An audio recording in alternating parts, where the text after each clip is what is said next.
I²PANEMA is a European R&I project working on intelligent IoT-based port artifacts communication, administration and maintenance. The project works on 9 business scenarios at different ports. For the Port of Dortmund, we're implementing a real-time parking management system in the port.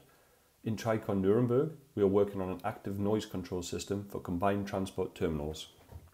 The system is implemented for container handling processes of the gantry crane.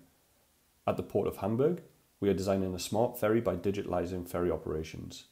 In Gijón, we are implementing a real-time measurement of environmental indicators such as PM10 particles with predictive alarms.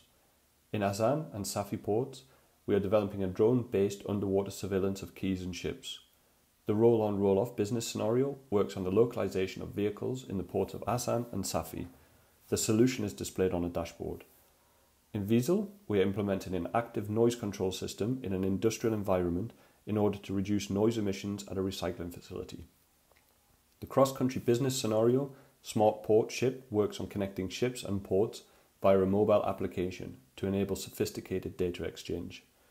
Furthermore, we are working on a digital energy forecast for providing onshore power to container vessels at the Port of Hamburg. All these business scenarios contribute to the digitalization of port operations to make the involved logistic process more efficient. For further information, please contact Franz Josef Steving or Achim Klukas.